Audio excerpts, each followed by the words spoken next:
This is Mortification of Spin, a Bully Pulpit from the Alliance of Confessing Evangelicals. We can continue only with your help.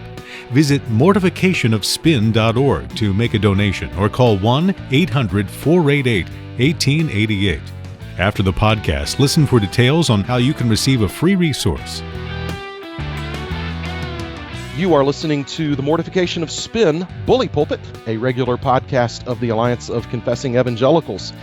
It's our shorter podcast, so we don't have as much time as we normally do, but I do want to introduce my regular cohorts in this endeavor. Aimee Bird, who is the housewife theologian who hails from the great state of West Virginia, and Carl Truman from Westminster Seminary and pastor of Cornerstone Presbyterian Church is here as always as well.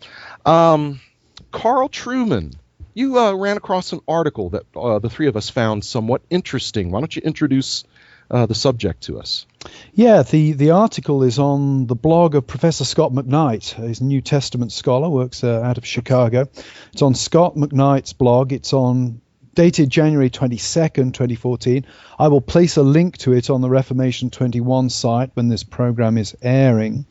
The article was not written by Scott, but written by somebody called Jonathan Stormont. I don't know the gentleman who wrote it, but it's an extremely perceptive comment on what he thinks is one of the church's biggest challenges today. And I'll just read a little paragraph that'll give you a good insight into where he's coming from.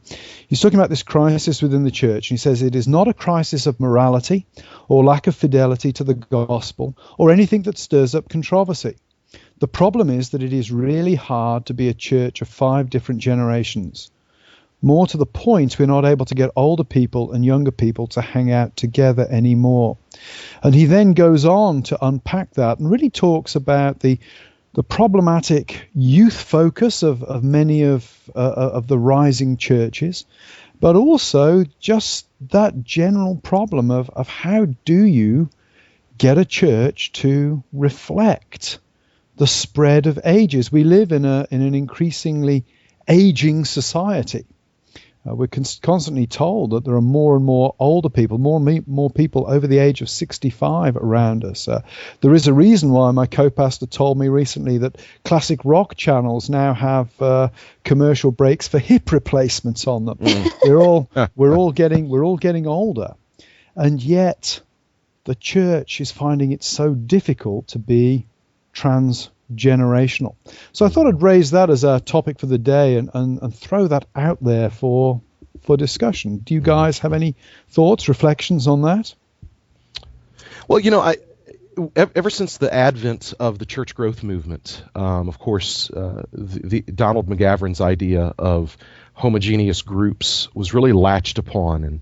And McGavran's observation, which is absolutely accurate, is that groups that are like each other tend to grow more. In other words, we gravitate towards people that are like us. Well, clearly that's true. I would rather spend time with people who look and think and act just like me. Not necessarily look, but certainly think and act just like me. I have more in common with people like me. The problem is that becomes a pragmatic principle. If I want my church to be bigger, then I need to reach like people. And notice that nobody ever says, I really want to reach the seniors in my community, so I'm gonna start a church that really seeks to reach out to senior adults. No, it's always the same group, young, upwardly mobile 30-somethings. And the question is not whether or not it works. Yes, you can get a bigger church that way. The question is it the church then? That's a good question, Todd. I think even beyond worship style and taste, which we definitely focus on age there in the worship wars, but even just logistical issues. Like I've mentioned before that I'm a part of a women's Bible study that meets on Tuesday mornings, and everyone there, I'm by far the youngest one there at 38 years old. Everyone else there is retirement age and beyond. And I love being in that group, and they treat me wonderful. But the thing is, it's Tuesday mornings at 10 o'clock. There's no childcare provided. So it's not likely that they're going to attract a lot of people my age. And then on the other hand, I'm hosting at my house a monthly housewife theologian group for the church. but that's from like 6:30 to 8:30 in the evening. And so I'm finding a younger crowd in my group just because of the time that it is. The older crowd, they don't want to stay out that late. They don't even like driving in the dark, some of them say. So there's even these logistical issues that we have to think about and to be more purposeful to get together. Yeah, and I think that, I take your point about the homogeneous unit approach, Todd, but of course, even churches that don't self-consciously pursue that find themselves tending in certain generational directions. I was struck on Sunday, we had, I think in our church, and this makes me a mega church by OPC standards. I think we had about 170 people in church on Sunday morning, and I think around 35 of them were young children. Now, that's great. 10 years ago, there were no real young children in our church, or very few. And yet what's happened is one young family come, another young family comes, notice there's a young family already there, and the whole thing snowballs. Right. The problem then, of course, becomes what about the long-standing members of the congregation? Do they start to feel marginalized by the new vibe? Do they feel pushed to the edge? Because young people, young families, they bring a lot of energy. They tend to become the center of attention very quickly without intending or desiring to be so. It's just the way the world is. How do we sort of handle that kind of problem? You probably pay somebody to handle it for you. But for those of us in small churches, how would we handle that problem? Well, one of the things that I've been encouraged by at Covenant Presbyterian Church is we're located in a university town, James Madison University, over 20,000 students, second largest university in the state of Virginia, and as a consequence, we do get to see a lot of young faces. Now, that's something that this church has historically valued. The church was planted deliberately to seek to evangelize and disciple college students. That said, one of the beautiful things that I get to observe as a fairly new guy here is the number of older adults that are regularly engaged with college students in our church. And I could introduce you to older men in our church who regularly meet for Bible study with college students, and college students who crave that sort of interaction from an older man who loves them, who knows the Word, and willingly seeks after them to engage them. And that's really nice. I think that that's hard to force. It's more organic, but you've got to have men and women who are older who are willing to pursue those younger people. Go ahead, Aimee. Yeah, I couldn't agree more. And I think even it's even harder to do that with maybe the middle school and the high school. I believe that a lot of times we're intimidated by them. We don't say it, but we are. And one great way to do that, I believe, is just through service. My husband just recently got together with a youth pastor and got the youth together, and they went and cleaned up an older couple in our church's yard who haven't even been able to come to church lately because of the wife's lupus. And what a dedicated husband this man is. And he just shows such Christ-like love to his wife. And so both of my daughters, and actually my 8-year-old son tagged along too, because he just wanted to help dad in the yard kind of thing. And the older gentleman whose house it was, showed up as well and worked alongside of them, alongside of the youth. And then they went and visited his wife, who is in assisted care right now. And they came back so blessed. Like, you would think that it was the older couple who was blessed, but it was truly my husband and my children and the rest of the youth group that were just glowing when they came home from that experience. And I just think that service is such a great way and a purposeful way to connect with the older, wiser people in our church. Yeah, and I would go as far as to say, sort of thinking culturally, that one of the areas where the church is most worldly today is in its exaltation of youth. Yes. The world tells this myth, maybe it goes back to Rousseau or somebody, I don't know, but that tells this myth that somehow youth is untainted and age corrupts. So the older you are, the more jaded you are, the more cynical, the more corrupt. We need constantly to be looking to the youth for hope. It's why, you get people like Justin Bieber being asked their opinion on things which, they have no competence to speak to whatsoever. And the church has to avoid that at all costs, because I think the Bible teaches that with age should come spiritual maturity. Right. And that the older folk in the congregation are those to whom the middle-aged and the younger people should look for advice, for examples of godly living. Might even go further than that and say older folk can present an example of godly dying. I'm doing a bit of reading on Luther at the moment, and one of Luther's most famous sermons is a sermon on how to prepare for death.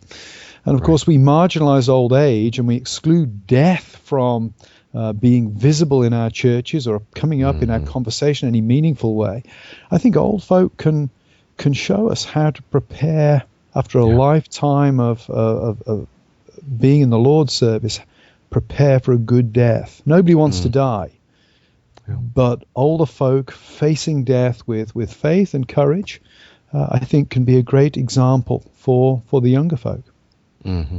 And Carl, you gave me an example of a mutual friend you and I share, who's an older gentleman who does have a lot of wisdom as a result of his years and his godliness. But it's only an old man can say to a younger man, pray that your wife dies before you so that she will not have to bear the pain of losing her spouse. Yeah. You only get things like that from an older man. I couldn't have told someone that. Yeah. I can now because an older man told me. Yeah. You probably shouldn't tell your wife that either, Todd. She may misinterpret. She may not understand. Right, exactly. Yeah.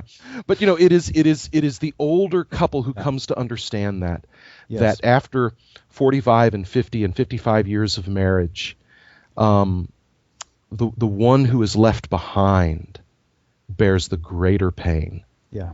And when you have loved someone for 50 or 55 or 60 years, you say, Lord, take her first so that she won't have to live with the pain of losing me. Yeah. And I use that as an illustration to say there are things that we can only learn from people who've walked the earth for 60 and 70 and 80 years. Yeah. And it's important our children learn that as well. I've always been grateful that my kids, we've never been in a huge church. We've always been in churches where we've pretty much known everybody else there. And I've been grateful that my children have known and respected older Christians throughout my children's short lives, comparatively short lives. They've known people who are old, people who are aging, people who are failing, people who are dying. And I think that is an appropriately educative aspect of being in church. I know my husband and I have had, so many good conversations with the kids just after, they visited this older couple and saw the Christ-like love that he has for his wife, who is, too ill to contribute in any of the ways that our culture would call meaningful anymore. And yet they contributed so much to my family just by allowing them to come in and serve them. And it was just such a beautiful picture. And she asked the youth group to sing to her. And there were about 5 or 6 of the kids that showed up. And when they were asked to sing, they were very uncomfortable with doing that. And you know what, though? They stepped out of their comfort zone. They pulled up Amazing Grace on their cell phones, so they all knew all the lyrics. And they sang. And my husband, who's more of a athletic, hands-on guy, I know was just probably sucking in the tears at that moment because it's just so beautiful to be a part of something like that. Well, we will put a link up to this article on Scott McKnight's webpage, which I say is very well worth reading and certainly thinking about. As we've heard, as we've discussed, I think the transgenerational nature of the church, it's hard to achieve. Nobody's going to achieve a perfect balance. What would a perfect balance look like? Who knows? But it's certainly appropriate that we have churches where, from the youngest to the oldest, everybody feels welcome, and where there is a gravitational pull, if I could put it that way, of the younger ones looking to the older Christians for examples of what it means to be walking with the Lord, what it means to be faithfully in communion with the Lord Jesus Christ. Well, this has been the Mortification of Spin, Bully Pulpit, the shorter podcast of the Alliance of Confessing Evangelicals. I've been one of your hosts, Carl Truman, along with my friends Aimee Bird and Todd Pruitt. We've been delighted to have you with us. Please join us next time. Thank you very much. Aimee and Carl, this day we have just found out marks the 1-year anniversary of Mortification of Spin. Certainly has been a fun experience, certainly an experience that has shaken the very foundations of the world, taken the Reformed world by storm, changed the way we do broadcasting in America. Is there anything else I could add to that? I think to quote somebody like Phyllis Tickle about the emergent church, something like this comes along only once every 1,000 years. And I say that with all modesty. Yes, exactly. As I'm sure she opined about the emergent movement, which was something that we'd never seen before. Well, enough about the emergent movement. More about us. What's been the most uncomfortable moment, or should we just go to what's been the funnest moment, or most scintillating moment? Well, I've learned some new words from you guys, so I'm thankful for that. Oh, that's good. People from West Virginia often experience that when they I know, my vocabulary is expanding. Todd taught me what a troglodyte is. And Troglodyte, yes. Troglodyte, and I learned the word mercurial from Carl. I'll probably be able to use Carl's word a little more in conversation, but then again, I do live in West Virginia, so... I was going to say, in West Virginia, I don't see many opportunities to use mercurial, but when you are from the roaming bands of troglodytic cannibals, troglodyte, on the other hand, that's necessary. Carl, what about you? I think annoying all the right people has undoubtedly been one of the most satisfying parts of the year. I think there is a place in the Christian world for people to burn their bridges, to get themselves uninvited from places because they're willing to speak out on issues that matter. And I hope that we fulfill something of that role. Yeah. I never got many invitations before, but I think I get even fewer now. so that's been interesting. Frees up the family time. That's right. I think about some of the folks we've interviewed. We've had an opportunity to talk to some really interesting people, and some people who I think have had some really helpful things to say. I think about actually some ones that we just recorded recently that we even haven't broadcast yet that I'm really looking forward to airing pretty soon here. But there's been a number that I've really enjoyed. Of course, having Dan and Frank from Pyromaniacs was enjoyable, and we got to talk about the sufficiency of Scripture with them. That was a lot of fun. What are some of the other ones that were particularly fun to have on? I think the conversation with Denny Burke on his book on sex, The Meaning of Sexuality, that was an extremely helpful one for me personally. That was a very good discussion. Yeah, Aimee. I'm looking forward to our airing of our interview we did with Diane Langberg on sexual abuse in the church, because as far as the year past goes, I really appreciated that episode that you and Carl did on spousal abuse in the church. That left all three of us, I think. That left all three of us, I think, really impressed with. I mean, we all three of us were very, very glad that we had that discussion with her, that we had her as a guest. She was very helpful. Yes, I think that it changed the way It changed the way I think pastorally about one or two issues in a fairly fundamental way, as I think will become evident when the program airs. And I'm left more convinced than ever that while I am a complementarian, I think that complementarian churches are on a very steep learning curve in terms of how to handle women, particularly abused women. Yeah, I couldn't agree more, Carl. Yep, I think that's right. So thanks go out to, first of all, the Alliance of Confessing Evangelicals, coming along with the idea of the podcast, and of course supremely thanks to those who take time to listen, and to those who have a few extra dollars here and there to give so that we can continue to broadcast Mortification of Spin. We are especially thankful to you. And of course, thanks also to the broader world of evangelicals, because they never fail to give us plenty of things to talk about. So I'm thankful for that as well. This has been a Bully Pulpit from Mortification of Spin, a podcast of the Alliance of Confessing Evangelicals.